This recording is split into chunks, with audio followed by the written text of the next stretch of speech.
dhumu seenaan kee hedduu ijoollee keetu beeka warra ati iddoo hundaa qabdu kan akka keen argine yamana seenaa jabdu maal godharee otoo dhala baay'ee qabdu abdii nama siif gaddu rakkoon kee sirra ture osuma siif dhiphannu waa'ee kees yaaduun dhiisne hin qabnu siin hirphannu guguungumaa darbinaa dhabnee waan waliin jennu kutaan kee nu boosisaa dirree kee irratti dhufnee yeroo kubbaa taphannu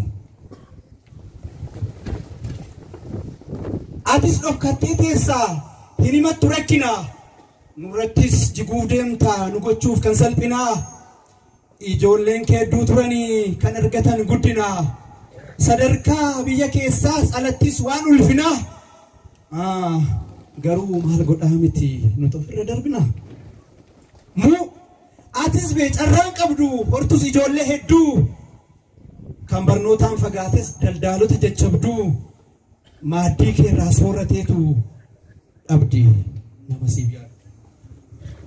kunoo hiriyoonni kee inni godaaf awwaaroo warri si booda ka'an gamoo ijaaran jarroo atis of keessaa baasteetu qaxalee qeerroof qarreef qeerroo egaa kamitti dhabdee kan sitti baatu feerroo safuudha yaa obsa kee caljettee teessan dubbattu olii gadi adeemtee ijoollee kee namattu anaan kan na ajaa'ibee isa tafaan qabattu osoo hoomaa rakkinaa walakkaasaa dhaabbattu amma yeroon sii ga'ee dhugi eebba safarii har'a guyyaa addaati baga gammadde carii darbe guyyaan rakkinaa kunoo argite barii daree akkatti bareedu miidhagaa jetti gaarii yeroo gabaabaa keessatti kunoo si ijaare firri ilmi ati horatte barsiifattee baafte of keessaa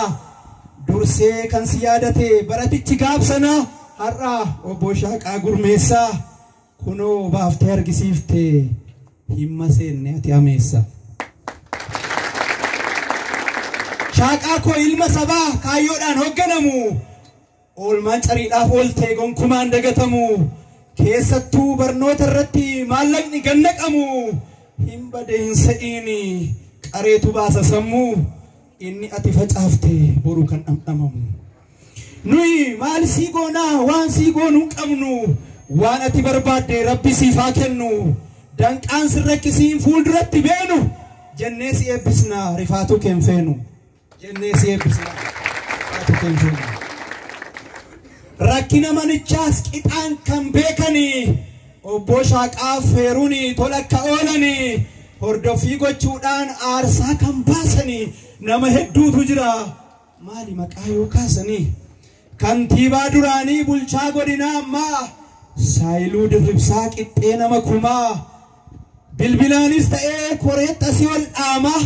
yeroo barbaachises haasofsiisuun qaamaan Shaaqaanuu sossobanii gochuun afaan damma kunoo xaariin isaanii mul'ate kaa'amma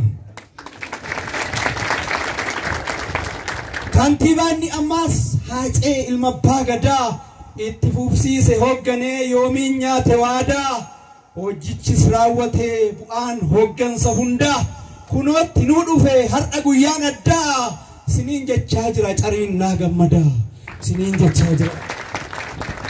koreeman barumsa daarikteeras ta'ee barsiisonni martuu waa'ee mana kanaa baay'eetti dhiphatu dhugaayyuu hin seene gaafa obbo Shaaqaan dallicha daawwatu ijoollee isaa wajjin dhufee daawwateetu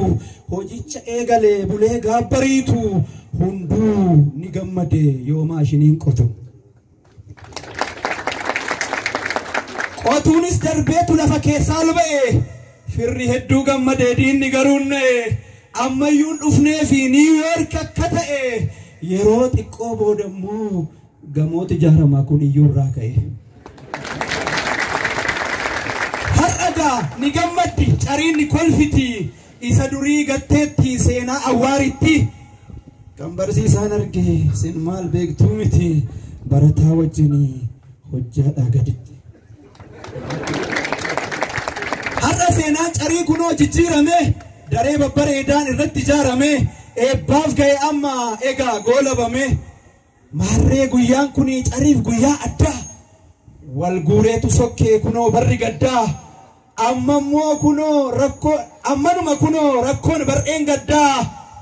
raawwateera shaaqaan isa gale waada egaa gammadaati bu'aara sirriitti barri badhaadhinaa kunoo akkasitti kun waan salphaa miti carii milkoofteetti egaa nagaa ta'a hundumti keessanii garuu akkasitti galtu eebbisuuf dhuftanii bojaafaatu beeka keessaan qabu'anii